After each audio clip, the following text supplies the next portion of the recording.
And we're back. Now, I was just all up in the chat the whole time, and I'm really, really grateful because I think Ariel, we really set up a good program for you because we set the stage with what we heard from Ingrid about the opportunities, and we heard more about opportunities for amplifying our creative voices from Alexia. And then here comes Ariel with telling us the practical ways to make our transitions, to use our transferable skills. So I'm really excited that, we were able to hear from her in that way. I saw many persons in the chat, stating how helpful this presentation was. And also, I saw persons mentioning that they could use this in making their transition from one industry into tech. So, for example, I saw, let me see who it was. Was it Kerry? Was it, uh, I hope I'm pronouncing it right. Shakira, she said she's transitioning from health science into computer science. Awesome. Tony Ann Robinson, she wants to blend her expertise into her new field. So she's in international development and she wants to move into data analytics. So that sounds awesome.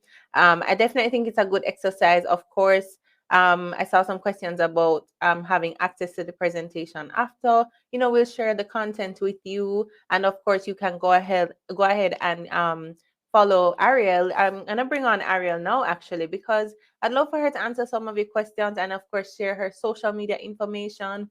She's been doing great things in the space, and I'm loving how she's just merging, as she said, things she would have learned from pageantry into her field in ICT. So Ariel, welcome. Let me tell you a little bit more about Ariel real quick, just so you can have an idea. I mean, she would have given a great introduction of herself, but let me tell you some more about Ariel. So Ariel, I don't know if, I mean, you say you're 24, Ariel, but to me, you look like 18. I mean, you're blessed. You found the fountain of youth, right?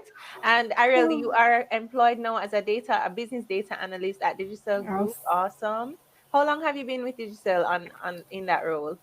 So it was actually my first job out of university, and I have transitioned into different roles during my tenure there. Awesome. Congratulations. So, I definitely, I'm super interested in what you did in pageantry. I'm a pageant, let's say retiree as well. I would have Ooh. done Miss Jamaica World, Miss Global Jamaica, things like that. So I definitely really relate to a lot of the things you said in your presentation. But is there anything else you want to add or any questions that came up in the chat that you want to address? Well, first, Jillian, thank you for the warm welcome, and it's always great. Once a sister, always a sister. So, and I think we actually have another sister speaking. Mm-hmm. So there's a lot of pageant girls here today, and it just shows how versatile women in STEM really are, and how we can go into different arenas and make an impact. And I guess one thing I would like to add, since I saw all of these other amazing talks this morning, is that we have something in common, right? We are all ambitious women going so hard after our goals. But I just want you to remember the woman behind that goal and allow yourself the opportunity to get to know her, spend some time with her. And as Ingrid would have mentioned, female entrepreneurship and working with other women. Why don't we spend the time getting to know them, get to know them as people? Maybe your lead software developer is really into marketing and she could lend a hand, she could look over some of your marketing materials. Like you never know what people have behind their professional persona. So as women, just reach out, connect in on a deeper level. Yeah, I totally agree, Ariel. And for me, I think when you make a decision, so we all know the narrative that we roll our eyes after, when people are like, "Oh, women don't support women. Oh, women are catty. Women are this." I beg to differ. As you said, once a sister, always a sister. I feel like we play such an important role in the work that we do, and a lot of that is not just showing up with our, technical capacity and the theory and the knowledge, but really as human beings, as you're suggesting that we do. And I think that's super important. Also from, your presentation, just the way you were able to break down these, as I mentioned, practical steps and how we can really assess where we are. And I think that self-reflection is important. We're going into the last quarter of 2022. And let's not beat up ourselves about goals or anything like that, but more so, what's the life that we're creating each day? So even going into tech, sure, there are perks. We're thinking about salary, we're thinking about being founders, we're thinking about wealth, all the things that Ingrid spoke about earlier today. And that's why we have to look inward, as you're saying, what are my skills, what is useful, and also how am I showing up for the people I work with. So I really, really appreciate that. I'm checking the chat as well to see if there are any questions for Ariel. Let me know, checking the Q&A section as well as the main chat. Feel free to drop it in the chat. Um, and Ariel, I'd love to ask you before we close off with your section, what's next for you? What are you thinking about? We spoke about futuristic earlier. You're talking about transferable skills. Being a business analyst now, what's next for you? So, well, immediate future, I have my competition in a short time frame of 2 weeks for prelims and Wow. then 3 weeks for finals. So my total cycle was 6 weeks. And it's just a period of accelerated growth. I have to sharpen all of those skills that I would have touched on in a matter of 6 weeks and be ready for that stage. So honestly, my immediate next step is to take a vacation. I agree with you. Well, first of all, I know ladies, allies, anybody who is on, please to be cheering on Ariel. I know Ariel, share with us your social media handles so that we can be cheering you on in this process and also following your tech journey as well. Yes, I mean, I aim to represent Trinidad and Tobago, but ultimately, if I were to be Miss Universe, I would be trying to represent the entire Caribbean. So you can follow me at Ariel underscore MUTT 2022 on Instagram. My LinkedIn, you can connect with me, search Ariel Khan, and I would love that support, and I really, really appreciate it.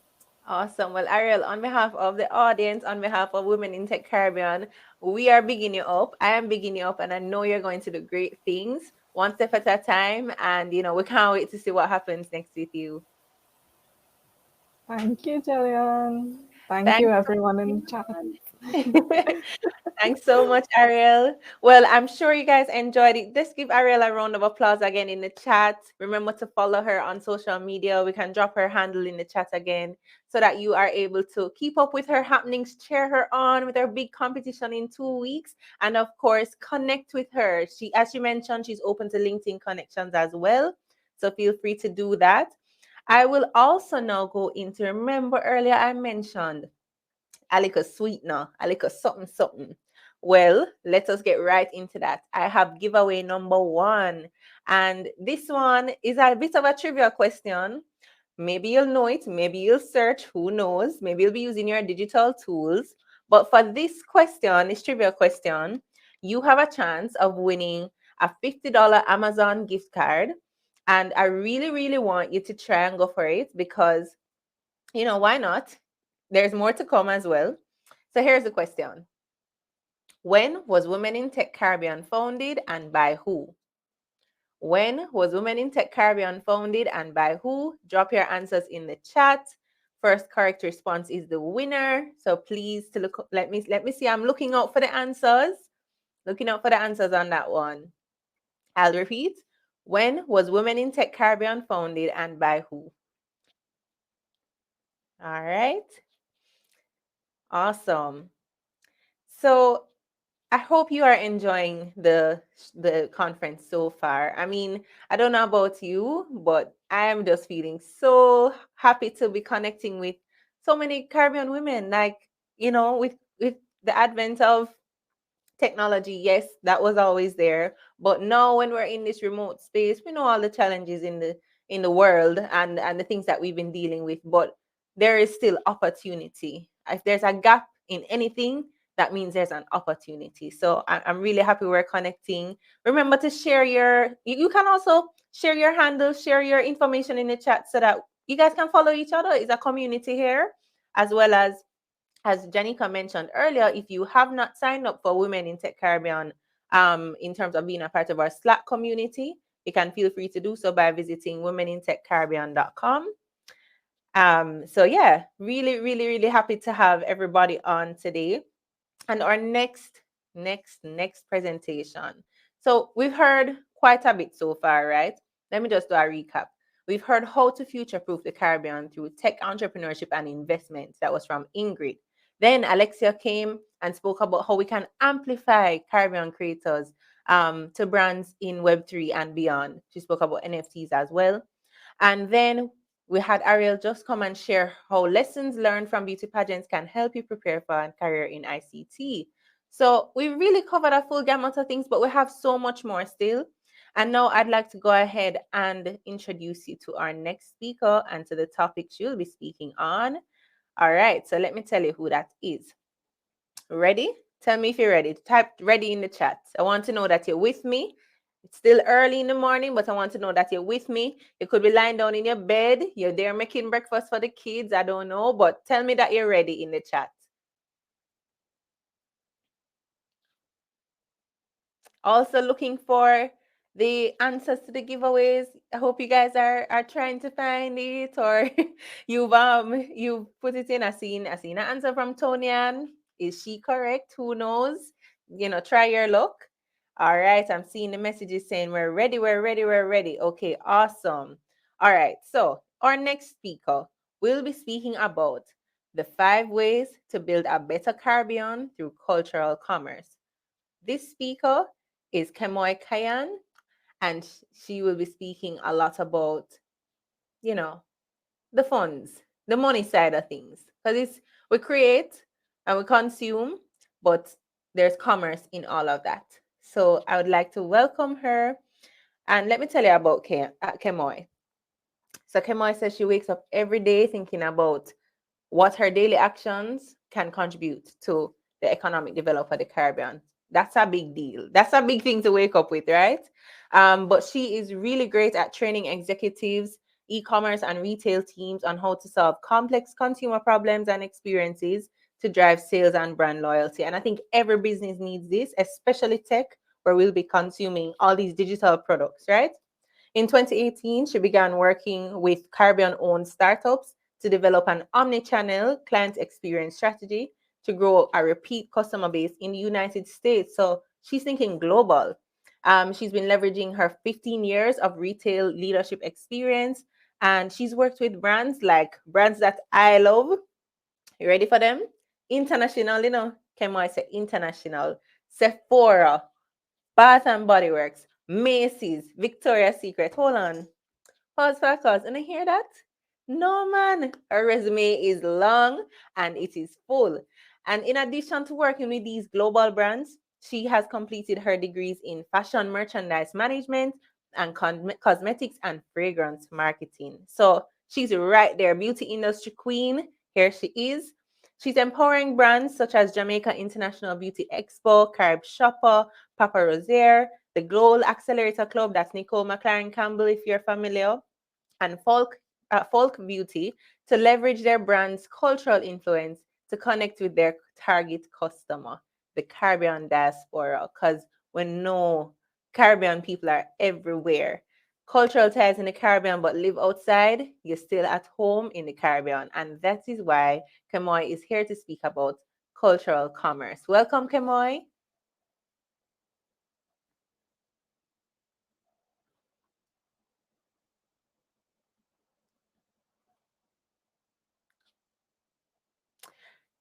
All right, so she'll be joining shortly.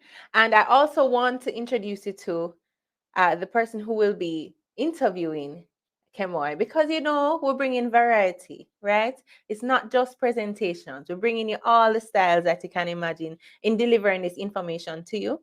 So Kadia Francis of Digital Jamaica will be interviewing Kemoy.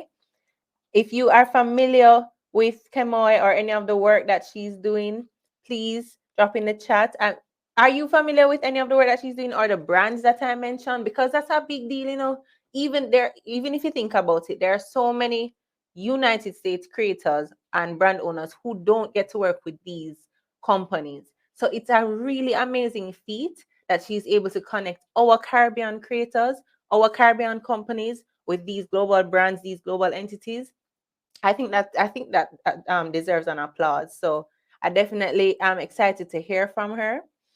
Um, and also, while we're here, I'm just double checking again. Anybody else? Tonian, is Tonian the winner? I'm just going to give Tonian so nobody not try challenge Tonian for the giveaway of Amazon $50 digital gift card. Nobody? And also, I want to remind you, I saw a few people. I saw Cyan, I hope it's Cyan, and I saw Nadani posting on social media, tagging Women in Tech Caribbean, tagging they tagged me too. That's how I saw it. I also saw where we have people posting on the hashtag. Take a picture of the screen, take a selfie if you're feeling camera ready, and let people know that you are here at the conference. This is the start, and we're only going to get bigger and better. Awesome. I seen the applause from Janika here. All right. Yeah. Okay. So I am going to just double check the winner. I'm not going to false start. Let me just double check the winner, and then I will announce who is gonna take the first Amazon gift card.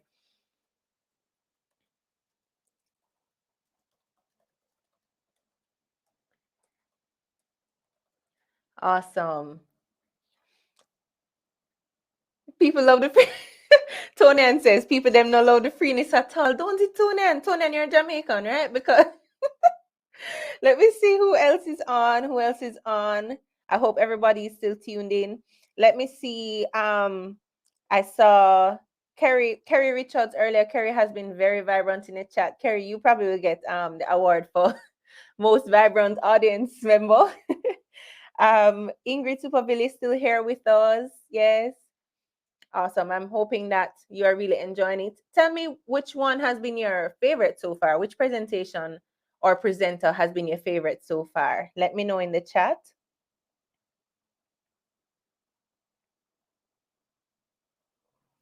Let me know in the chat. Ingrid said all she knows is the year, and that is 2019. And I don't know the founder. Our founder came earlier. I'll give you that hint. And then one more minute before I announce who's the winner. So try get your answers in. Yes, Tony, I see her from Jamaica. Bop bop. Oh, I don't know if I can do bop bop on the people them stream, but so it go. Awesome. And so I just want to reiterate what Ariel was saying earlier, because it's really important that we think about how we show up for ourselves. I have a podcast called The Good Vibes Guide where I talk about tackling life's problems with practical things. And that's why I really enjoyed Ariel's presentation, because I could literally apply the steps and the formula she put forward. You can see she's an analyst, right? Just by the way how she put together the information and delivered it. And so think about it when you are now considering tech, or you're already in tech, or you're thinking about being a founder, or you're thinking about being a mother, whatever stage and area of your life, you can apply a method to understanding what is important to you, and then of course applying it to your current situation and what you want next, and breaking it down into small portions. I think that's one thing that always helps me, because I'm easily overwhelmed. So when I don't understand something, or when I said okay, I'm going to switch from marketing to tech, I get my spreadsheet and I lay out everything. I lay out what I know, I lay out what I don't know, I lay out the skills I have, the skills I don't have, the people I know, the people I don't know, the places I would maybe want to go. And so that's been really helpful for me. I'm seeing feedback. Let me just make sure I pronounce it right. It's Ishasha Brooks, or Aisha Brooks. I hope I'm not mashing up your name. You can Watash me if you want. Watash is like meat. Alexia, she enjoyed Alexia's talk. Awesome. I really enjoyed Alexia's talk as well. And I'm seeing love for Ingrid's talk as well. So I'm really excited. I'm happy that you were able to tune in and listen. And then, when we're able to hear from Kemoy and the other presenters, I think we'll be leaving this session, this conference today, with a fulsome idea of the future of tech for the Caribbean, specific to women. um, I also really appreciated in Ingrid's talk where she spoke about specifically just the fact that it's not just about skirts versus pants. Like, you know, she didn't say those words, but that's the idea of men against women. That's not the reason why we're pushing women in tech. It's literally because we are the center of the household. If you find someone who is an orphan, them have an auntie who is helping. You think about so many people who have been grown by their grandmothers, things like that. The matriarch in the family, the matriarch in the community, even if you know, and it's not even just your typical representation of womanhood in the Caribbean community. Think about the cook shop lady. She makes sure that people don't go hungry, you know. And sometimes we forget that these are the women who are actually sustaining us. And so if women are sustaining the community in every single part of what we do, then we really should be thinking about how we can apply that to the future of what we will continue to do. We are the future. That's what we need to remember. All right. So we're gonna now head over to Kemoy. So remember, I gave you the update about Kemoy. Star Girl, what is she good at? Strategy. What is she good at? CX, client experience. And so we'll be hearing from her right now. Welcome, Kemoy. Hi, good morning, everyone. Jillian, can I just say you're a boss? Oh, You're a boss. And oh, you would know stop. why. Don't make me blush for the people them stream. Definitely in a crisis, I'm gonna have you on my team. Thank you. No problem. And I'm so excited to hear from you. I was saying, you know, we were all talking earlier about the things that you're doing and so impressed by your portfolio of work. So I'm going to allow you to go ahead now. Welcome, welcome, welcome again. And we can't wait to hear from you. Thank you so much. So actually, Katie and I are both doing this together. Is she on Yes, as Kadia well? Francis from Digital Yes. Jamaica, ready for. Remember, I told you guys, our thing not boring, our thing not. No. Them say it not normal, but normal a lie. Like we are ready, and so Kadia, I'm handing over to you. I know Kemo is in great hands. That was masterful. Yes. Masterful. Thank you so much, Kadia. So enjoy, everybody. I'm so excited. I'm all ears.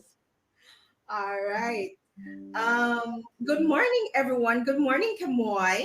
Good morning. Guys, let me tell you, I've known Kemoy for some time, and one thing that I really love about her, she's gonna give you African, she's gonna give you Black woman, she's gonna give you empowered sister. I love it.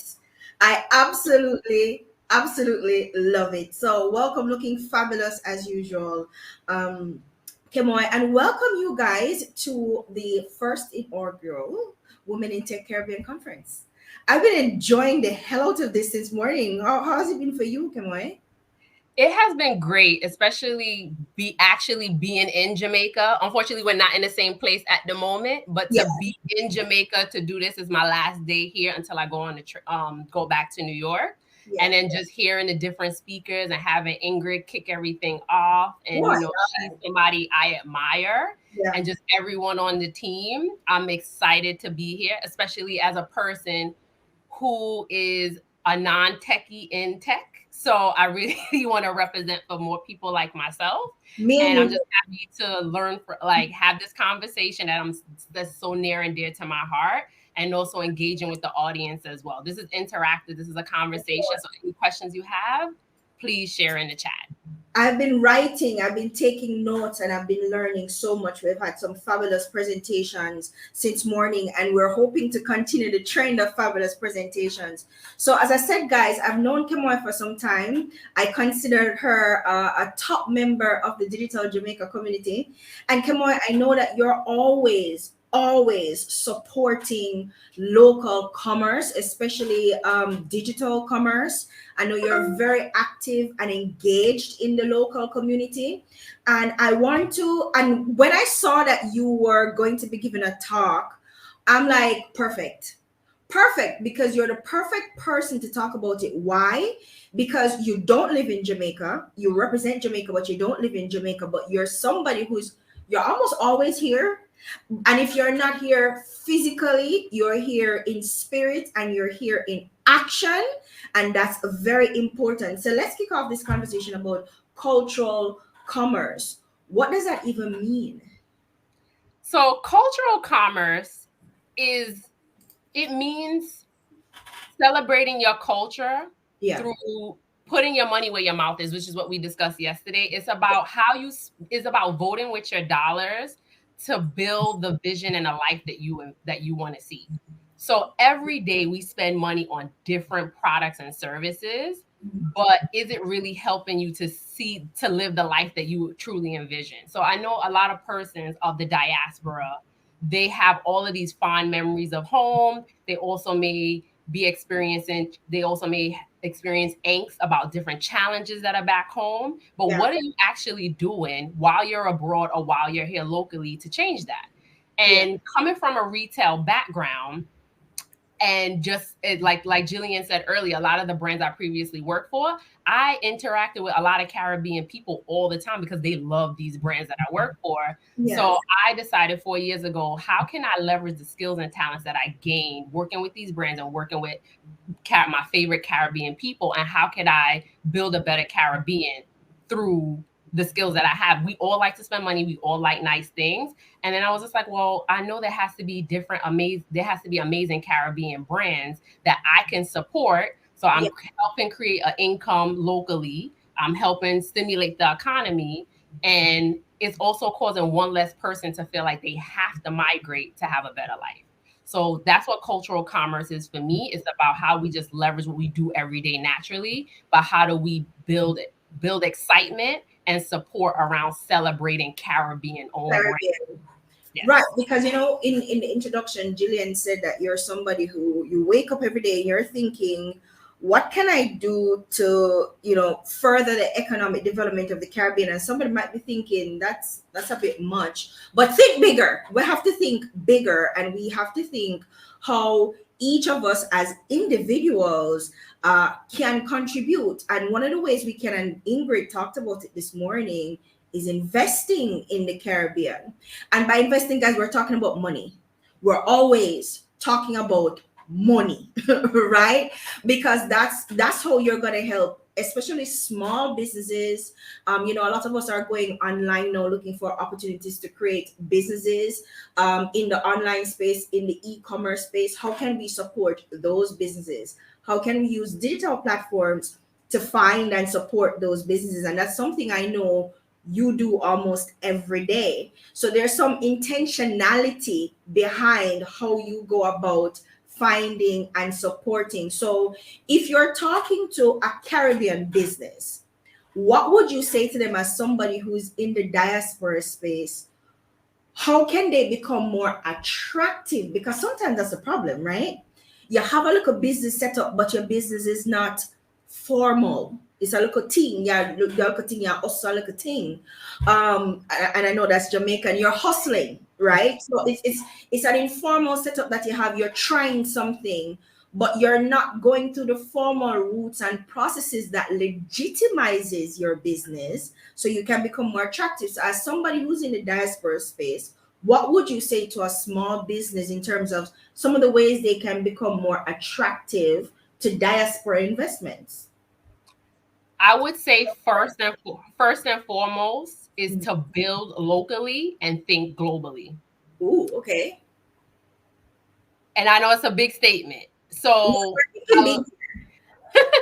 so when you're thinking about building and attracting this customer base in the diaspora, a lot of times I've encountered a lot of small businesses, they want to just focus on the diaspora client first and only, Yeah. instead of building their brand as a registered business in their local country first, Yeah. building a buzz, building a demand, testing out to see if your product or service is even viable, Right. what your customers like, getting to know them, then you target the diaspora. So I would say first things first, kind of like what you said, you have to register your business, go beyond it being a hustle. You could start off as a hustle. Nothing's wrong with that, because that could be your testing phase. But once you start gaining traction, then you want to become registered. And then to continue from there, you want to create a buzz locally first. It's kind of like what music artists do, your favorite foods. They always start locally first, then build that buzz. Because if your friends and your family is talking about the brands here, then they're going to tell their family in the diaspora. In the diaspora, right? Because if nobody's talking about you, yeah.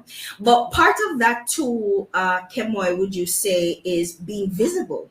Because yes, you have to be formal, because if you're thinking about not just support in terms of buying a product, but support in terms of investment in your business support, nobody's going to take up money and invest in a company that has no track record, that has no papers, they don't have no documentation, they have nothing that can show me that, one, you're a viable company, right? That you are in the formal system, and which is important because I need to be able to track you, because if anything happens, I should be able to say that this company was registered here and this is what happened. And for tax purposes as well, right? In the States, certain kinds of investments are tax deductible. So you want to make sure that you're formalized. And that's one way of becoming visible. But another way of becoming visible too, Kemoy, is just being present online. Because if you're living in the diaspora and you're overseas, how am I going to know that you exist? We don't use directories anymore. The first thing we do is what? A Google search. Yeah. Or social media. In fact, that's how you found Digital Jamaica. So talk about that, Kemoy. How do you become, visible online so you're findable? That's not a word, but I'm using it right now. So that you're findable. I would just say you start off on whatever platform that feels most comfortable to you. Yeah. And also where your customer is. Mm-hmm. Your target customer is. And you could just start off. It's kind of like how you started and how I started. Mm-hmm. It wasn't anything fancy or anything. I was just being my authentic self, because Right. customers can see when someone is being authentic, and also showing who you are. Because a lot of times with emerging businesses, they like to just focus on brands. Like they feel like they are already like a McDonald's or like a Digicel, that they could just be focused on the branding. But then people with a small business, in order to trust you, which is also part about being visible, is building trust. They want to see who that person is behind the brand. They want to get a sense of their personality and how they are. So that's kind of like the vibe that when I found you, I was like, I saw your different interviews on YouTube, on your podcast. And then I was like, oh, you know what? I want to meet this person. I want to support what she's doing. So it wasn't like you were just being your authentic self on the different platforms. So and you also showed who you are. You wasn't hiding behind a screen or behind your logo. And that's important too, right? Because you don't just want to invest in a company, you want to invest in the person behind the company. If you think about like a Shark Tank, it could have just been some companies popping up on the screen and go, oh, I like this company. They have their financials, they have the documentation, and they have a discussion about it. I mean, it wouldn't make for compelling TV, but that's what usually happens. But you have to go in front of these people and present yourself. And they're not just looking at your company, they're looking at you. And digital presents an easy way that you can sit behind a screen still, but still present yourself to the world, to your audience, and say, listen, I'm a Jamaican woman. I have this small business. This is what my goals and intentions are for the business. This is what I can offer you. And then couple that with good customer service, you're already halfway there, and which leads us into the customer service aspect of it, because that's where your expertise lie. We all know we live in Jamaica, customer service is rubbish here. So we all know, but that's life. But we have to change that in order to become to set global standards for ourselves and to be able to compete globally. We'll have to brush up on our customer service game, right? Yes, and understanding what good customer service looks like and stuff. And it's not just about servicing the customer, which is like a new term now in tech, is customer success. It's about being proactive. So it's Right. not just about servicing your customer in the moment. It's about how does every action that you're taking in your business, Mhm. are you thinking about your customer with every decision that you make? Right. Because that's how you, and truly putting yourself in the customer's shoes, and not just because it's hard for a lot of business owners to really put themselves in their customer's shoes. So that's why they will work with someone like myself, or even if they have a really good customer that they build a relationship with, they need to be, best friends with that person so they can see from their perspective. And that's one of the things that can truly change how small and medium-sized businesses in the Caribbean can attract that diaspora customer, first Yeah. by understanding who your customer is and thinking like your customer, not assuming what your customers think or what you want them to feel or what you want them to think in the process. No, you need to actually have conversations or leverage data of your actual customer, because their behavior is going to be completely different than what you envisioned. For sure. And understanding too that they are in the diaspora and they have been exposed to other businesses and they have seen how customer service works elsewhere. Everybody knows Amazon, right? And everybody knows that a customer complaint on Amazon is taken extremely seriously, and they know that process, right? And so they've been exposed to these other businesses with these other, high standards when it comes to customer service and being customer centric. They're not going to settle for foolishness. Right? So if it is that you want to reach a global audience, you have to understand that a global audience have global standards for how they want it to be treated and who they're going to spend their money with because of the experience they have with that company, right? So that's another thing too.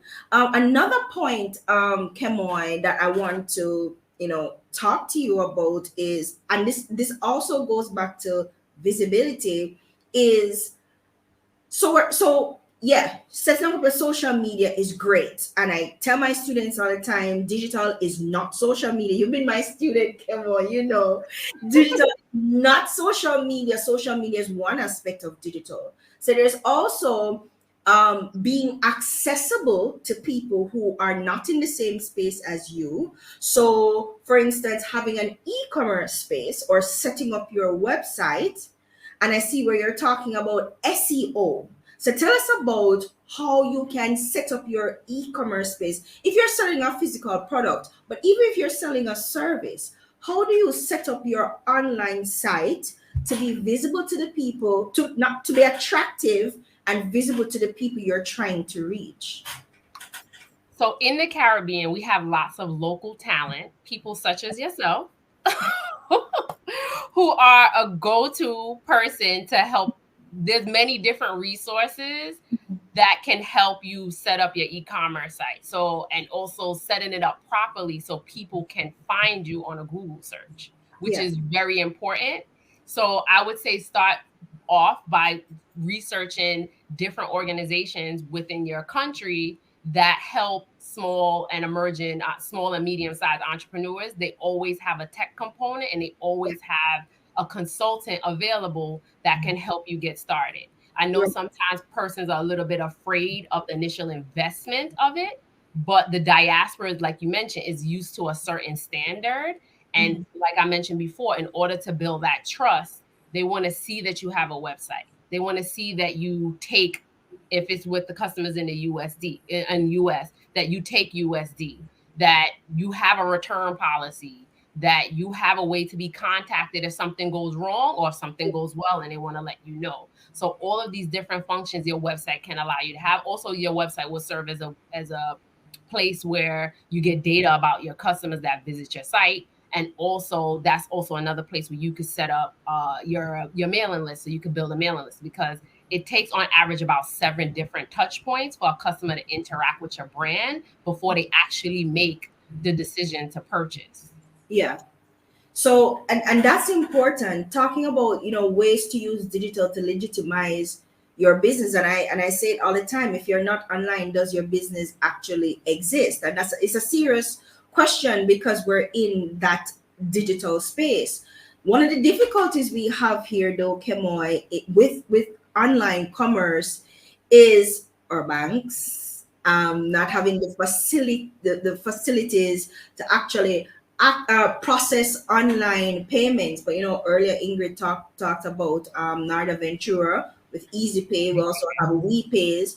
So we pay. So you as a small business need to do your own research to find out who are the persons offering the services that I'm going to need to be able to create a space where my customers overseas can access the products that I'm selling, that can purchase the products that I'm selling, and will have a good experience. But come on, how important though is the ability for you? You're in the diaspora, and I remember one time you were telling me about some beauty products that you bought, that you buy locally on a recurring basis, Yeah. and I think you buy it online. So how important was that for you as somebody who's living in the diaspora to be able to support these businesses through online commerce particularly? So for me, the way I started out is actually this whole cultural commerce concept to me actually started off really as a hobby. That's if I have to be completely honest. And I literally was like, I was in the beauty industry and I was like, I want to try new products. I was having issues with my skin and I had access to the best. And I was like, no, I want to try different products here. So what I did actually to start out, to give you a little backstory, is I actually just started traveling here and visiting different pharmacies all around Jamaica. And I just started reading the different product ingredients and just choosing different products and started using them. From the batch of products that I tried, I fell in love with two brands. And Yeah. from those two brands, that's how I started. So once I had the product, I bought the product locally, went back home, and I wanted to try more products and get more of the same products. So when I went on their website, actually both brands actually, the way that they process payments, they were able to process payments through PayPal. So the trust for me was that I actually tried the products in Jamaica. Then I actually had the opportunity to meet them. So I actually met them in person as well. That's a whole nother story, but I met them. So then from there, that's when I trusted them to say, hey, while I'm overseas, I'll trust you to ship it to me. And I felt confident in the process, but not everyone will have access to do that. Yeah. So from there, I just I actually started working with a brand called Carib Shopper, and I started also trying brands that way. So that's how I was like, you know what, has to be a thing where customers have brands like a Carib Shopper, and there's other brands that do it as well, where it's a marketplace where they Marketplace. have it's a marketplace where they have different brands. And Yeah. then customers can try. It's a U.S. based and a Jamaica based company. So that's when I realized that what might be the missing link to get more people of the Caribbean diaspora to Yeah. trust the different brands. So two things that you just said that I want to bring out. One, they use PayPal, and sometimes, if it is that there are no local service that is compatible with what it is that you're trying to do, these international services can work, and people trust PayPal. There's already a trust that is developed around that service. So you being able to register with PayPal and being able to use PayPal to collect payments, and now there are several services in Jamaica. I'm not sure what's happening in the rest of the Caribbean, but there are several services in Jamaica that allow that will allow you to get your PayPal into your local bank account. They offer that service for small businesses and individuals. So using a system or a process that is already trusted and that is already of a global or international standard, that's one way to legitimize yourself as a business, to become visible to people, to be accessible. But something else you said was Carib Shopper. So if you don't have the resources, let's say, to go and build your own e-commerce site, or you may not want to use a Shopify, because these global e-commerce platforms, they can be problematic for locals. You can register to be on a marketplace, right? You can register to be on a marketplace like Carib Shopper if you make, you know, products in the Caribbean, because they specialize in that. That's pretty much who they're targeting. So you can be on these sites. Again, these sites they're well built, they're visible, people know about them, and people will trust that if you are on a Carib Shopper, then some vetting process would have already happened. And so I would rather take a chance with, a company and a carrot shopper than some local company I found on Instagram where I DM them and they don't answer for 2 weeks. You know what I mean? So these are two alternatives, right? So you go the carrot shopper route if it is that you can't create your own site, and then you use services that are already well known and established and trusted, because that's what worked for you, right, Kemoy? Yes, yes. And there's also other companies that also are marketplace as well that also help. So companies like Yardi, and then there's another one called like Jamaica Care Packages as well. Yeah, So, and all of these companies they just so happen to have Jamaican founders, yeah, but they have international experience, like you just mentioned. So they yeah. have the best of both worlds. They're building locally, but they're thinking globally and using a global system that already is trusted, like you just mentioned. So those are great. And just on a quick aside, and I know we're talking about Caribbean-based companies, but now that Amazon has put Jamaica back on their sellers list, if you are a small business, or especially if you make products, that may be an option for you. And you're in the diaspora, Kemoy, it's even easier for you to go on an Amazon, look for a Jamaican product, buy it through Amazon, and get it shipped out to you. And I noticed that Jamaican products are highly sellable on Amazon. And this Yes, has been the case for a very long time. I know several Jamaicans here, the business that they have is to find Jamaican products and sell it on Amazon. In fact, one of the top international bestsellers on Amazon is a Jamaican by the name of Barrington McIntosh, who is now in the States training for Amazon. Mind you, he's now a certified Amazon trainer. He lives right here in Jamaica in Mandeville. So that's an option that we have too, right? correct, correct. Right. So moving on now to the communities, being a part of the communities, getting involved in diaspora spaces, another way of becoming visible. Notice that we're still talking about being visible. Another way of doing that, Kemoy, is being a part of diaspora communities. But how do you find these communities, and what is it like being in these communities? Because sometimes you may think it may not be a friendly space, for you to be in. So, how do you find these communities, and how do you engage in these communities? I think follow your passion and follow what interests you. So for me, I am very, like you said, I'm very pro Caribbean, pro African, pro like celebrating our culture. So I Yeah. literally started from there, and I found organizations like I'm a part of the Northeast diaspora group, Mhm. which is it has the 13 states of the Northeast, and I found the current representative for the Northeast, Dr. Karen Dunkley. I actually met her on Facebook. Oh, I was literally like, she was supporting a cause. I didn't know who she was, and she was supporting a cause. I was like, well, how can I help? How can I get involved? And literally from just, I made a donation to something that she was supporting. And then from there, the relationship just built. And she said, well, I'm a part of this organization. I want you to be a part of this think tank. Then she was like, hey, Kim, I want you to be a part of this think tank because of what you're doing. And I became a part of that group. Then it just started turning into different, it just literally, I would say it's about snowball. Yeah. being intentional and just being active online, joining different groups. There's a tons of like different Facebook groups surrounding the Caribbean diaspora. And I said, I just started from there. And then if someone posts something that I'm interested in, then I would just take it from there. I'm also a part of like different WhatsApp groups as well. But it literally was like from going to events, going online, seeing different things, and like truly being curious about what other Caribbean people are doing and then supporting them. And then from there, it just kind of like it was a domino effect. Yeah, you see, that's what happens when intentionality meets action. Because sometimes we say we want to support, sometimes we say we want support, but we're not being intentional about how we go and seek that support, or how we lend our support. So that's you. You are very intentional, and then you take action. You're not just talk, you back it up with action, and that's important.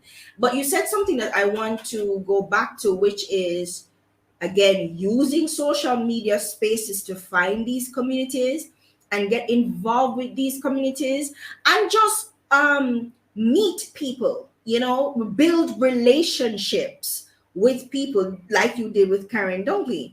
You're using LinkedIn and Twitter and Facebook and all these spaces to intentionally seek out these groups and these people who can introduce you to these groups, right? And then once you are invited into that space, being engaged and active, right? Come on, because you can't just go there and sit down. No. And also another way too, which I don't know how it slipped me, but yes, I am very intentional, but also I'm very curious and I love to learn. Yeah. So it might not just be joining a group. It might be working with a person who is of Caribbean descent and they might be having an event, kind of like how we met in person. Like Yeah. you was a part of an event and I was already following you. I was like, any excuse to come to Jamaica, I'm there. And literally I flew out and I just went to the event, and you and Naomi Garrick, Crystal Tomlinson was all at the event. I was like, oh, need say less. Like I'm there. So Yeah.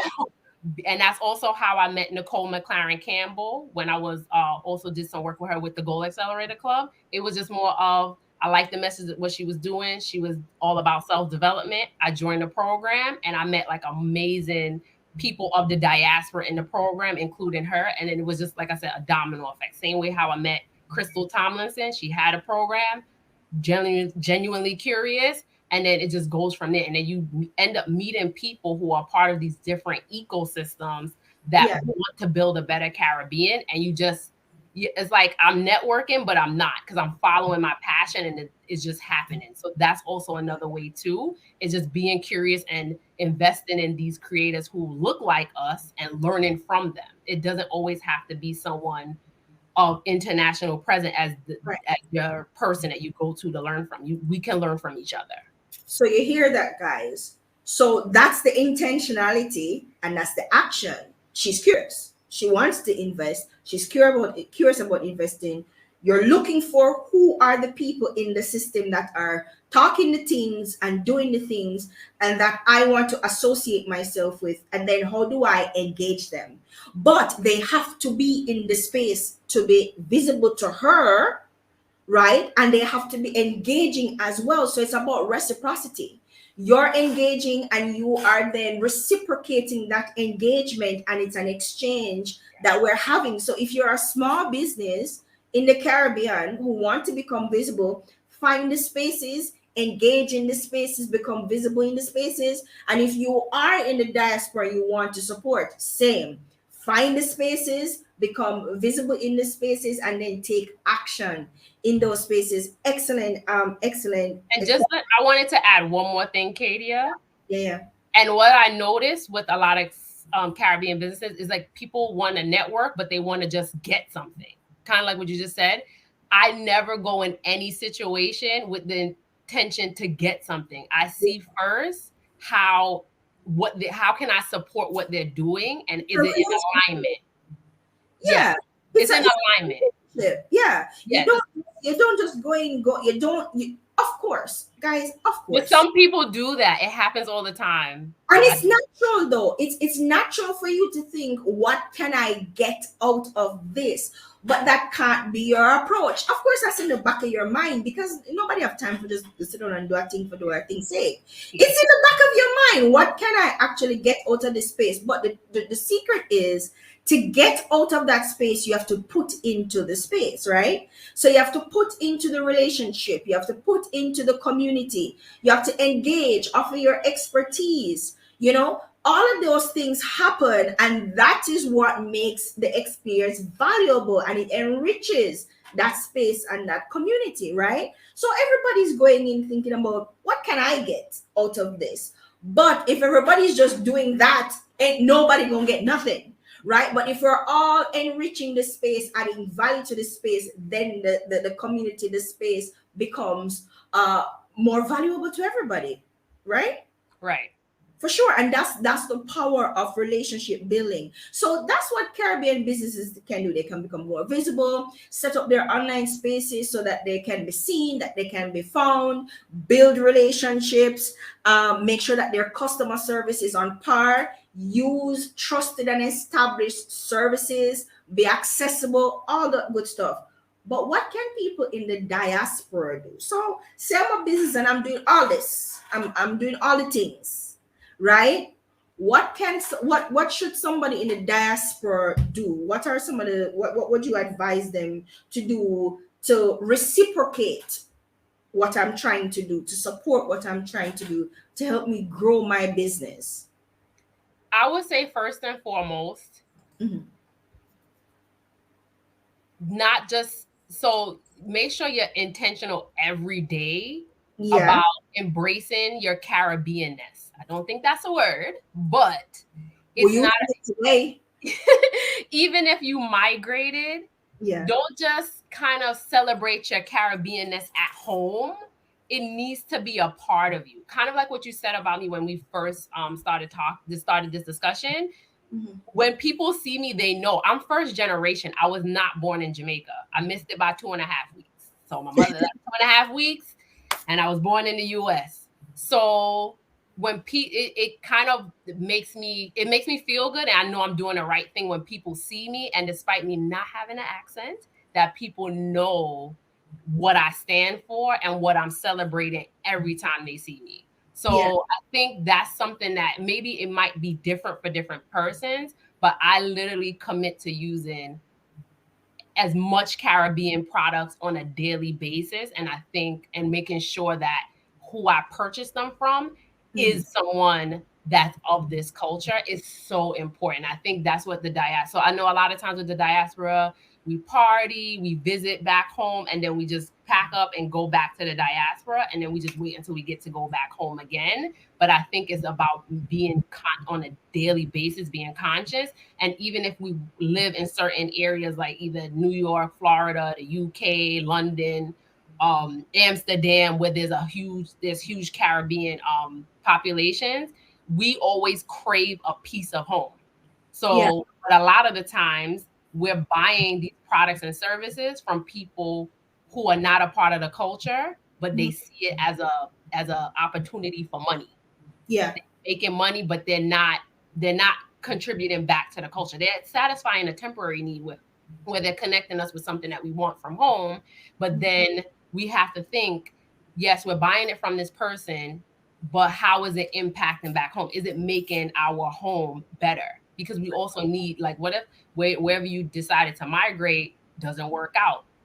You should be able to go back home. So I think that's something that I'm going to do until the day I die, is inspire the diaspora to be a part of this and to Right. think like this on a daily basis. Like, for instance, my head wrap is from a Haitian American. I have bracelets from Africa, Dominican Republic. My necklace is made by a Jamaican American. Like, every day I'm using something from my skincare today was from some two people in Jamaica. So I'm, even though I'm abroad, I'm making sure every day, like, I'm consuming something, I'm reading something, wearing something that's from a Caribbean maker. And you're conscious about it. It's something that you're consciously doing. And even if Kemoy is special, Kemoy can fly out when she need to fly out, right? She can go and come, right, a little more often than some of you can. But there are other ways that you can support. So if you can support by lending your expertise. You are knowledgeable in business, or you're knowledgeable in whatever space you're knowledgeable in, you can mentor a business, or a business, a small business group, SME group. You can offer mentorship. One of the biggest thing though, Kemoy, is introducing them to your network, because we all know the power of network in the diaspora, right? so we can introduce them into our networks to say, hey guys, I found this amazing lady online. She's the owner of so and so business back home, and I think you guys should meet her because what she's doing is really amazing. And so you be the doorway, you put people on, be that doorway to get them into this network of people that can offer them even more support, preferably money. But you be the person to get them into that door. Because have you, come on, been to these kind of networking events in the diaspora? I have. I have. And what has been that experience of being in that network space? Are you seeing where they are, again, consciously and intentionally inviting these small businesses, small brands, people in to become a part of this network? It depends. Because Mhm. my way of networking, I'm not the best at these whole big events and these dinner parties. I'm more one-on-one, join a group where you can engage and you're talking to people. But I will say in the events that I attend, because of how I've been meeting people, Mhm. I'm I attend more events with people who are really about introducing these businesses more often than not. And it's because of my intentionality about it. Right. So for instance, there's an organization in New York called Carabiz Network, Hmm. and Dr. Nicole Grimes, she's Trinidadian. She is very intentional about promoting Caribbean owned businesses and getting the Caribbean diaspora in New York and beyond to support. So Yeah. she recently had an event called Momentum. So that's intentional. Like, of course I was there. No questions asked. And when you go to an event like that, of course you're gonna meet people who are because of who she is and then how intentional she is and what brand she brings to every time she has a pop-up or an event, you naturally are going to meet people who are like that. There's someone else, his name is Dominic Christopher. He has something called Day Abroad. And when anytime Dominic has any event, whether he's helping rest business owners on Church Avenue, which is a part of Little Caribbean in New York City, like help get resources from the mayor or different resources from any government agency.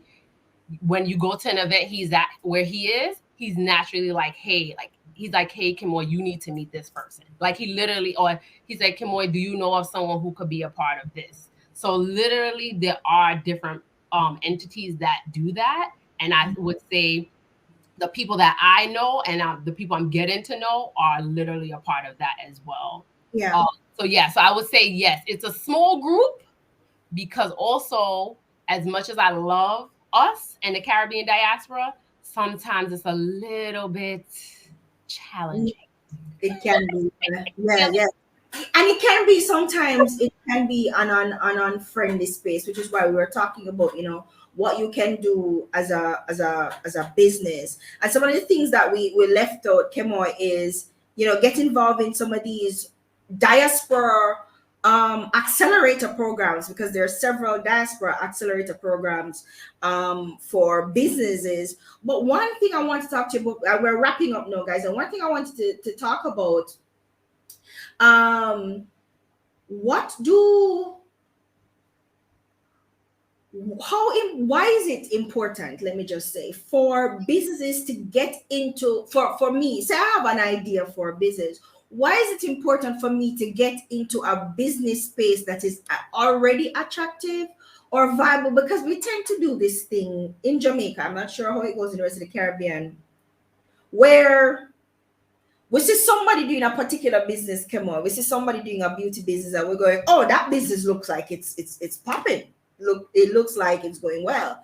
And all of a sudden, we want to get into the beauty business as well, right?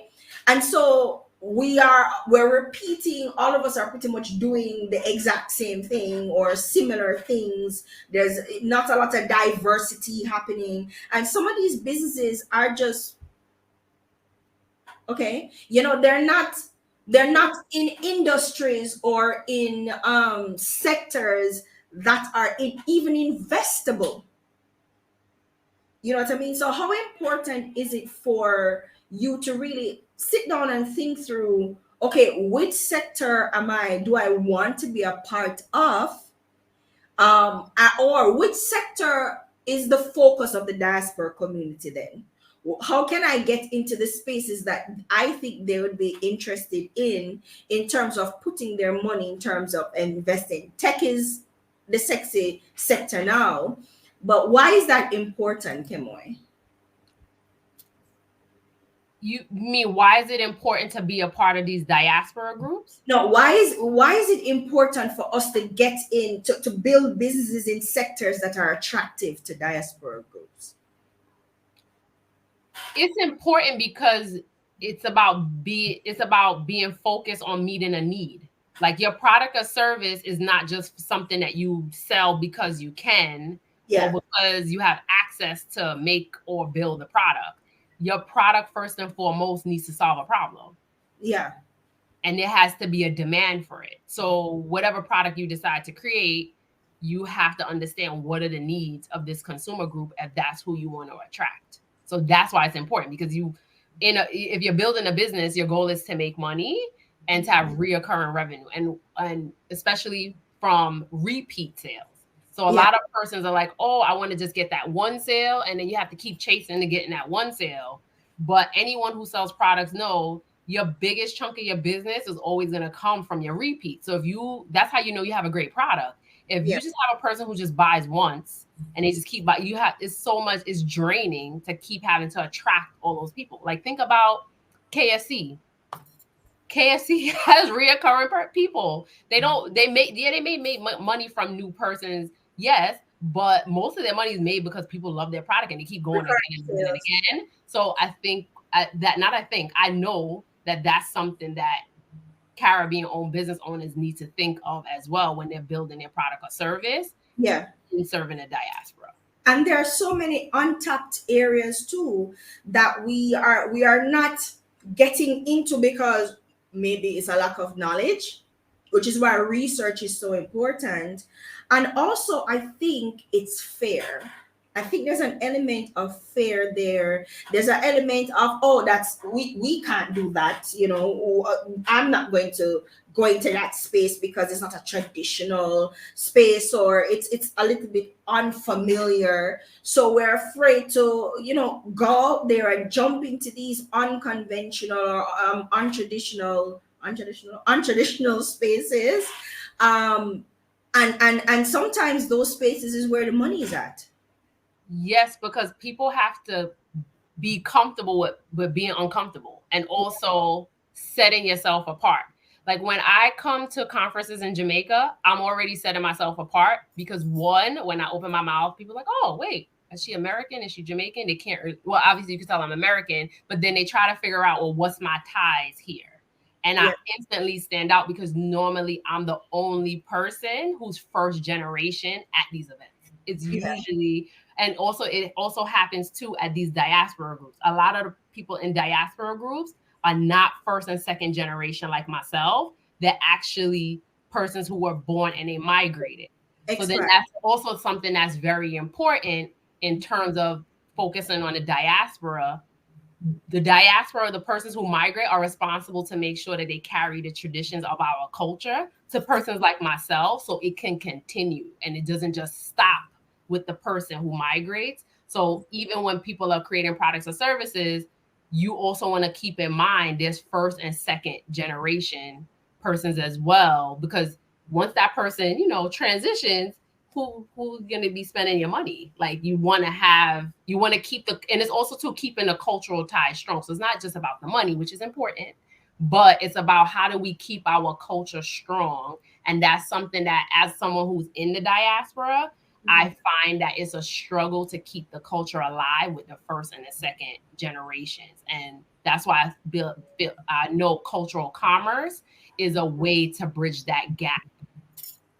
Awesome, awesome. So, a quick recap of what we've gone through today. So, Kemo, you said, some of the ways that small businesses can become more visible and attractive and investable that's another word I'm coining today, with the diaspora community, is to one, ensure that your customer service is, so no, build locally, have a local presence, right? And then, so that can be one of your marketing points. So people locally are talking about you, share your products, whatever, with people in the diaspora. Just something for a person to come in and see, because we talk about social proofing, right? You're not going to engage with a product that not even the people in the country where this product is developed is engaging with the product, right? So you build locally. That's what you said. You said build a loyal following and customer base to generate a buzz, right? You also said make sure that your business is registered, that is in a formal system, especially when you're looking for investments. People are going to check your credentials to make sure that you are legit. Too many scammer businesses are online, Yes. and so people are checking. That's one thing you said. Your biggest thing though is prioritizing stellar customer service experiences, because that is what will set you apart from other people in the space. And of course, you want to create a company that is on par with their global companies who are doing the same thing that they're doing in the global space, right? So you want to make sure that you're offering a product that is good and service, excellent service that is on par with global standards. Yes. You're saying become visible, put yourself on social media, but make sure that you have your own space online where you can spread out, as Jamaicans would say, right? You can talk about the things you do more. You can be a little bit more persuasive in your marketing. Join diaspora communities, you said. And while joining these diaspora communities, the most important thing you need to do is build relationships, right? So that's what you can do if you're a small business trying to become attractive to the diaspora community. But the diaspora community, you have things that you need to do too, right? You need to be open and welcoming. You need to lend your expertise, introduce people to your network. You also need to reciprocate engagement as well. And you need to be like Kemoy, conscious, intentional, and back that up with action. Right, Kemoy? Right. Awesome, guys. Thank you so much, Kemoy, for having this discussion. With me, and we're going to go into the Q&A segment. So guys, if you have any questions for myself or for Kemoy, you can drop them in the chat or in the Q&A, and yeah, we'll be happy to answer any of your questions. While you're doing that though, guys, I brag about Kemoy a lot to people, and I want to swell her head a little bit more, because guys, she is a very good example of somebody who, it's almost as if that's what drives her a lot of the times, because Kemoy is all, she is an excellent community member, somebody that you want to have in your corner, because she's always advocating for you. Kemoy is going to repost a post. Kemoy is going to share a story. Kemoy is going to, hey, you know about Digital Jamaica? She's going to talk about you in her networks and in the communities that she's involved with. And if we had more people in the diaspora who was like this, then I think Caribbean based businesses would fare better in those spaces. So congratulations to you, Kemoy, for being for doing what you're doing. I think it's really it's extremely impressive, and I'm thankful that you're a member of my community. So thanks for that, guys. Anything you want to say, Kamoy? And thank you so much, Kadia, for being amazing. Because if it wasn't for you and a community that you built, I wouldn't have found out about women in Caribbean tech. So I wouldn't even be here today. I literally found out about this group because you posted it in one of your Telegram groups one day. That's when I joined, I signed up, And yeah, so if it wasn't for you, I wouldn't have found out about this either. The power of community, the power of community, guys. I cannot underscore that. And the growth of digital Jamaica has been because of the power of community and people like Kemoy in the community. Shafel says people try to copy the success instead of being innovative. Unfortunately, we've seen that happen a lot. We've seen in the digital space where, you know, one business, one somebody who was being innovative go and they try something and it works, and then everybody jump in on it. Everybody wants to do it, and the market may not be big enough for that. And if you are the first to market, then you get that the bigger advantage. Somebody who's coming in three businesses later may not have the same kind of luck. So that's another thing And too. then also too, Kadia, I would like to add to that. Sometimes they do it because when a lot of times when they're starting these businesses, I mean, we all need money and income, but sometimes these persons are like, this is their only way to earn. They might not have an opportunity to earn an income in another way.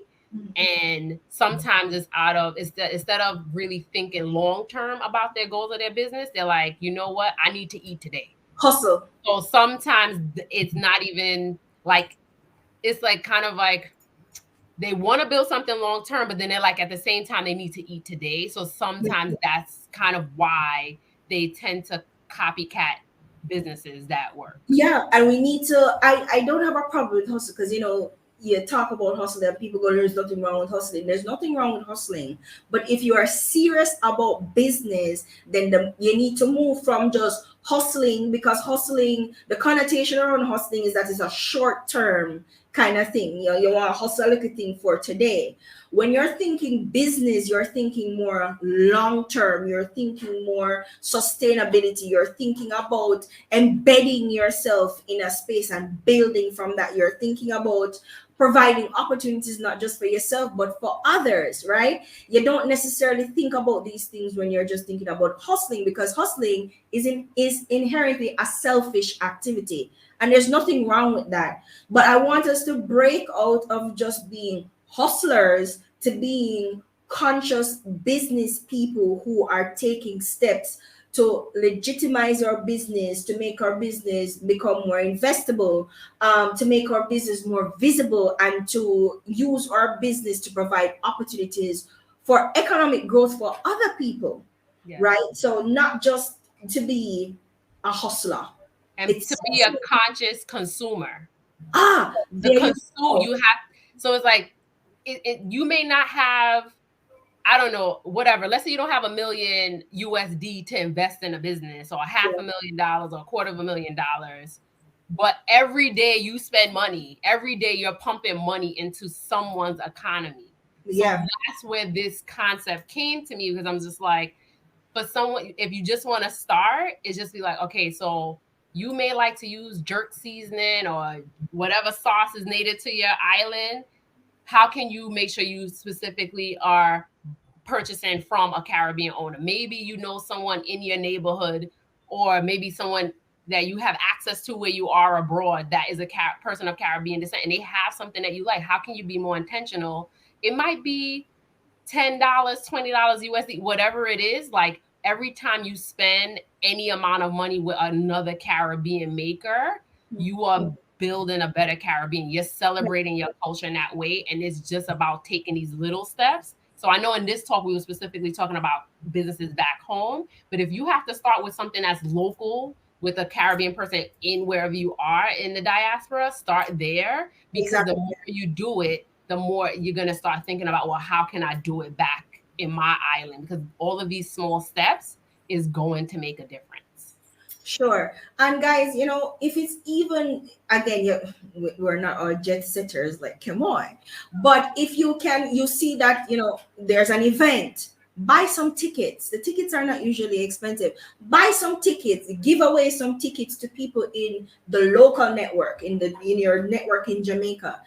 Buy some tickets or support an event, or, you know, talk about the event, share. It's as easy as sharing a post, resharing a post. Endorsements are also very important, and it's something that you can give if you're a trusted person in this space and you say, well, I see what this person is doing, I like what they're doing, and I'm going to endorse it with my words, with a simple retweet, with a simple repost. That can go a long way, and that can be extremely, extremely effective, and that could help somebody create an opportunity to grow their business. All right, guys. So thank you so much, Kemoy, for being here. Guys, Kemoy have to go now because she have a plane to go catch. So just to show how dedicated she is, she's here even though she is traveling today and she got to go. So Kemoy, I appreciate you always getting involved and always being a part of the local community. Thanks for sharing. Thanks as well. And I look forward to connecting with anyone after as well. So my name, you search my name, you can find me on Instagram, LinkedIn, email me, however, and I definitely would love to have any conversations with anyone. So thank you so much. And definitely join Women in Caribbean Tech. For sure. All right, guys, and thanks to the Women in Tech Caribbean team for having me here. Really appreciate being a part of this. And you can find me online at digital.jamaica on Instagram, the Digital Jamaican on Twitter, and Digital Jamaica on LinkedIn. And we have a new website that I built myself. Can I build my website? I build my website. Please and check it out, thedigitalJamaica.com. You can find out more about what we do as a community and how you can get involved. Thanks for having me, guys. Thank you. Awesome. And can we also add that we didn't even plan for me and Katie and I to do this? It just happened. Like, definitely, like they didn't know that we knew each other. And so you see, alignment Wow. is a thing. I just want to put that out. I think that's called alignment. Yeah, that's alignment. Awesome. Awesome. Thank you so much, ladies. You're hearing me well, right? Yeah. Awesome. I really enjoyed Kemoy and Kadia. It almost felt like I was listening to two sisters or two cousins, catching up over their, family reunion or something. It just felt that way. It felt like, I knew them for a long time and they knew us. And so I'm really grateful, Kadia and Kemoy, for that wonderful conversation. The whole time you were speaking, I just kept thinking, this is that Spice video is like, it's not a small thing, it's a big thing. Like, our culture is a big thing, the Caribbean culture is a big thing, the commerce, the companies, the ideas we have, they're really big things. And so I really appreciate, Kemoy, you waving your Jamaican flag, waving your Caribbean flag and your culture, no matter what. The first time I met Kemoy was on a Women in Tech Caribbean networking session, and it was a monthly meetup which you can be a part of. And Kemoy was, as you see her there, decked out in her prints, and I think her shirt said something about Jamaica or Caribbean or something. So she really is who she said she is and who you see her to be.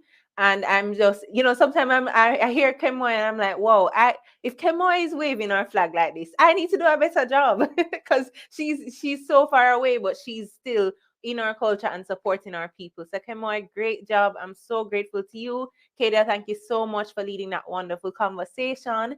And so guess what, guys? It's like our favorite time of the day. I don't know about you, but I love my belly. So it is lunchtime. But before you jump off, I have a few reminders, and you're gonna want to come back because say it's just bare niceness, right? It's bare things are going right here. So let me go over. First things first, we have our first giveaway winner. I hope she's still online. And it's none other than Tony-Ann Robinson. She was the first to respond with the correct answer. So the question was, when was Women in Tech Caribbean founded and by who?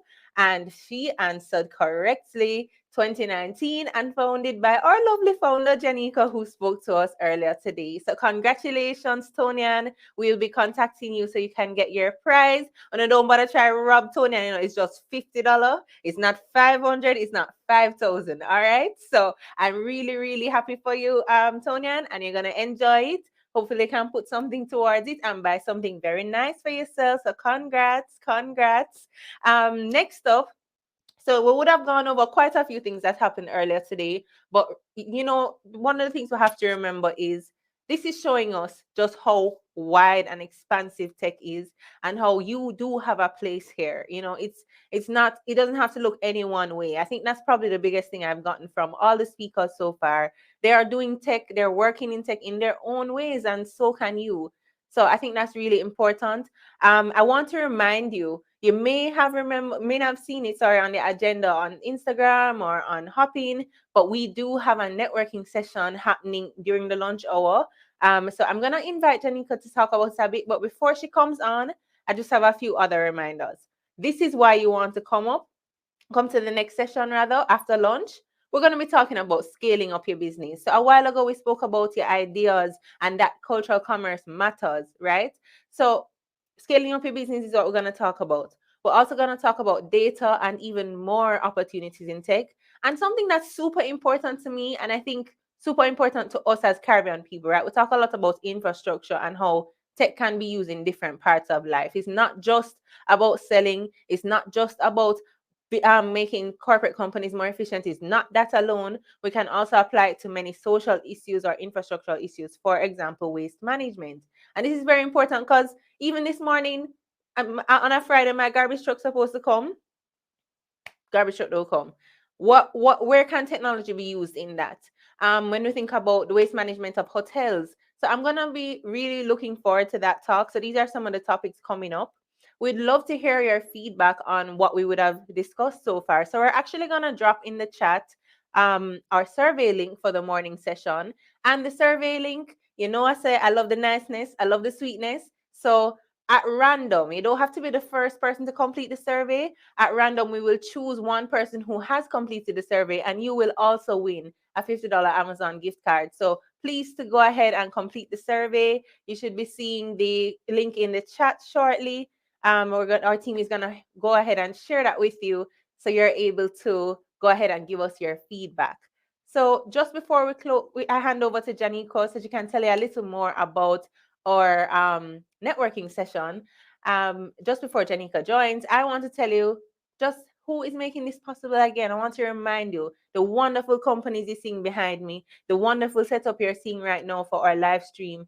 We couldn't do this without our sponsors, right?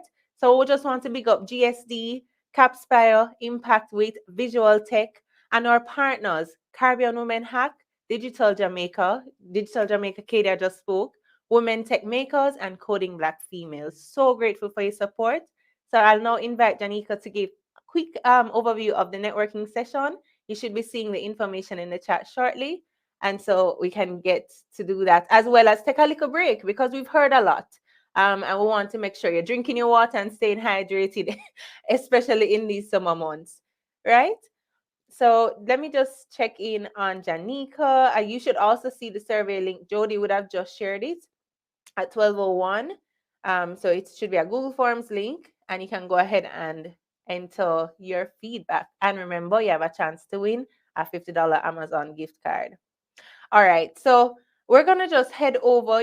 You're going to see the Zoom information for the networking session come through shortly. This is an opportunity for you to pick up on any information or topics that were discussed. Networking is important. You heard about the importance of community, the power of community. So if there's anyone you want to connect with, join over in the Zoom session. Remember, we start back here at 1 p.m. sharp Jamaican time, so you can convert that to wherever you are. And we're kicking off with a discussion on 4 strategic keys to scale up your business. Super important.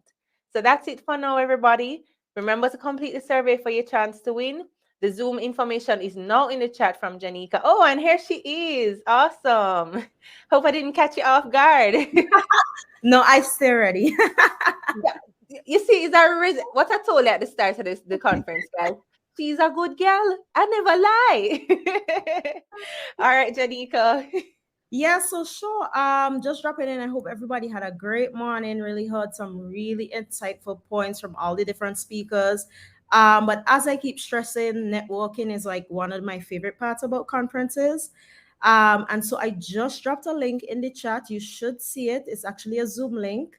And I want to invite all of you to come and lunch and chat with me. It's gonna be super super casual, so don't worry about like putting on a suit or something.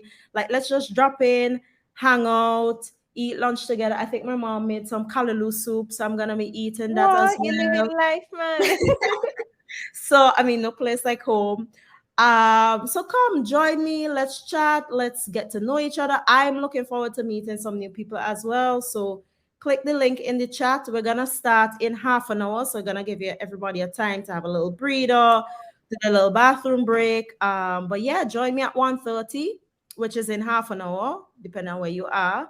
And we're gonna hang out for half an hour. So see you soon, hopefully. Awesome. See you soon, Janika. Definitely. I'm sure everyone will take the opportunity to come and have these discussions and meet people. Remember to share your contact information too. Our community is growing. So enjoy your quick break. We'll be back at in half an hour, as Janika said, for the networking session, if you are able to join. And then we start our presentations again at 1 p.m. Quick reminder, the Zoom link is in the chat for the networking session, and the survey link is also in the chat for your chance to win. Thank you so much for joining so far, and I can't wait to finish up the day with you. Talk to you soon.